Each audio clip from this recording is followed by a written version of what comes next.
All right, y'all, what's going on? It's Combo Breaker 99. I'm back with another video. All right, y'all, so I just want to come back and talk about this fight here a little bit. Y'all know what's going down. April 9th, UFC 273. We got Tecia Torres taking on Mackenzie Dern.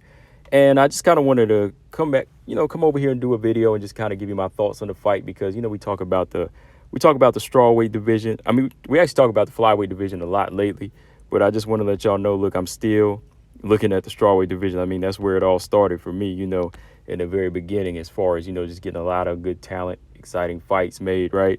So, yeah, just want to come back over here and just talk about this fight here a little bit.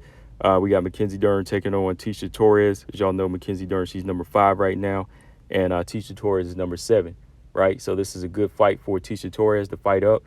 She's on a 3-fight winning streak right now, so she's definitely trying to get into that position to fight up and possibly fight her way to a title shot, right? As for Mackenzie Dern, her last fight out was against Marina Rodriguez, in which she lost a pretty lopsided unanimous decision. So for her at number 5, it's wise for her to fight down at this point. I mean, everybody else is pretty much taken above her, except for Zhang Weili at this point, because, Zhang Weili is not, I don't think she's coming back until like July or August at this point, So for Mackenzie Dern and just the way she looked against Marina Rodriguez, it's important that she fights down because, a lot of people think that she got in this position, just off of height. So for Mackenzie Dern, there's still a lot of room for her to work, right? There's a lot of room for her to grow. So, if they pushed her too fast to number 5, I mean, oh, well, you still got to get it in. But at this moment right now, you got to take advantage of fighting down. You just can't sit at number 5 and wait for somebody like Marina or Yan Xiaonan or Zhang Weili to be free, or even the champion, right? No, she has to fight down right now in this position because she definitely showed a lot of weakness and holes in her last fight against Marina Rodriguez, right? So yeah, this is a must. This is definitely a must fight for Mackenzie Dern, in my opinion. She got to get another veteran on her resume here.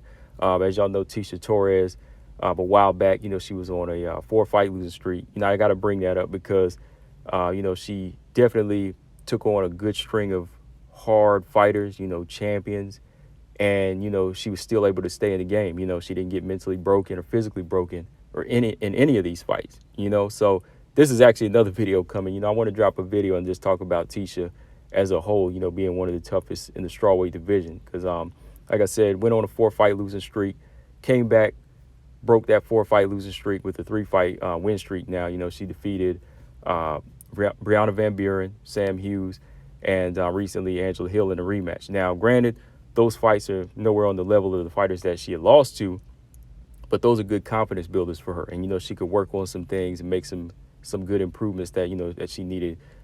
She just needed to do to kind of compensate, for some of her disadvantages at the strawweight division, right? Because when you think about it, Tecia Torres at 5 foot, 5'1", around that area, and, just with the reach disadvantage she has, she definitely has to work on being a more offensive fighter. She's very strong, has really, really good wrestling. So, and she's very durable. So, she needs to become more of an offensive fighter, a fighter that can go in and attack the body and close that distance and really start to intimidate with power, like Jessica Andrade, right? She needs to switch it up a little bit instead of being a back foot fighter and, like a combination puncher, just a fast in and out fighter, because eventually that type of style, it can be timed and predicted, right? But the more and more you become a physically strong dog in there and you can deliver that power, you can put fighters on the back foot and make them a little bit more intimidated by you, right? So I think that's more of a work in progress, more of a work in progress. If Tecia Torres can kind of work it out and do a little bit of both, I think that would benefit her. As for Mackenzie Dern, like I said, Mackenzie going into this fight here, she definitely has the size advantage. Sometimes she gets up to 125, so she's definitely going to be the bigger fighter here. For Tecia, though, for Mackenzie Dern, it's like I said in the past, she has to start taking in what Jason Priaulx is, really, putting into her game and putting into her mind. She can't keep resorting back to, the old ways of striking, trying to go in there and just swing wild, hands swinging free and head down, eyes closed, swinging that overhand right, just thinking it's going to land. Like, that got exposed real quick against Marina Rodriguez, a very, very positive, very, very polished striker and elite elite stand-up fighter. You know, when Marina Rodriguez, she was able to expose that, right? A lot of people thought her striking was going to be enough to hold it down against Marina, but no, you saw what happened.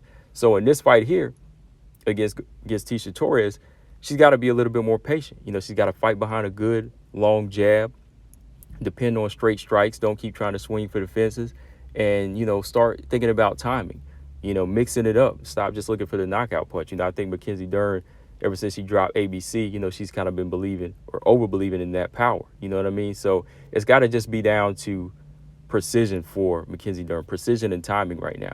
Once she starts learning how to turn them punches over and how to mix it up and let it flow, I think, you know, she'll be in better standing right now. And then the next thing, she just needs to learn how to, like I'm going to keep saying, bridge that gap. Like, she's not going to submit anybody if she can't get the fight down to the ground. Like, she goes in there and presses you, puts all that weight on you at times, but it kind of exhausts her. And you can't do that against a fighter like Tecia Torres. Tecia Torres may be short, but she's very, very strong. The girl is strong, very good wrestling. I rate Tecia Torres to have some of the best wrestling in the strawweight division. You know, she held her own against Andrade, against Zhang Wei Li at times. You know, so I think with that low center of gravity and just how she's able to fend off takedowns and, you know, trips and recover quick and just have that athleticism, you know, she's going to give Mackenzie Dern problems here. You know, so Mackenzie Dern, you know, she's got to be smarter with her own wrestling. You know, she's got to learn how to, you know, do those reversals and just stop pressing her body weight where it's exhausting herself, right? So, yeah, man, I think it's going to be an interesting fight. You know, the number 5 and number 7 is, you know, taking place, you know, in this fight. And it's going to be interesting to see if Tecia Torres, you know, if she can use those veteran skills that she's been using against, you know, these other lesser opponents to earn that 3-fight win streak. But I think she can. You know, I think that in some ways, Mackenzie Dern, I like Mackenzie Dern as a fighter. You know, she seems cool, too, as a person. And I like the fact that she's hungry and she wants to grow. But I do think that she's been overhyped in some areas where they think that, you know, they could just put her in number 5 and she'll be this next threat for Rose or Zhang Wei Li or whoever, you know. But she's got a lot of work to do, you know, and I think that Tecia Torres has the style to deal out another L here, you know, and not necessarily a loss. Like I said, it's going to be a learning experience. I think Tecia Torres has the speed. I think she has the strength. And I think she has the takedown defense. Now, if it goes down to the ground, we all know it's going to favor I know we all know it's going to favor Mackenzie Dern, right? When it gets down to the ground, that's it, right? That's how good her jiu-jitsu is. But that's her problem. Like, when she faces some of these better fighters on the feet, she can't get them down.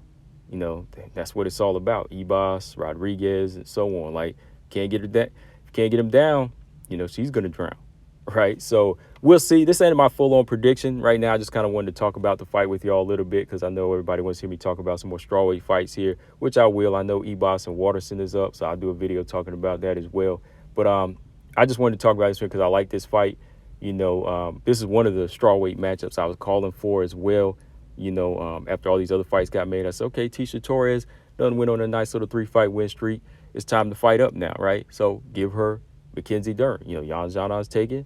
So give her Mackenzie Dern. And I like that match for Mackenzie because there's going to be another good lesson for her, right? So let me know in the comment section, guys, what y'all think of this fight. Who you got, Tecia, early on? Let me know, Tecia Torres or Mackenzie Dern. Combo Breaker 99. I'm out. Subscribe. Peace.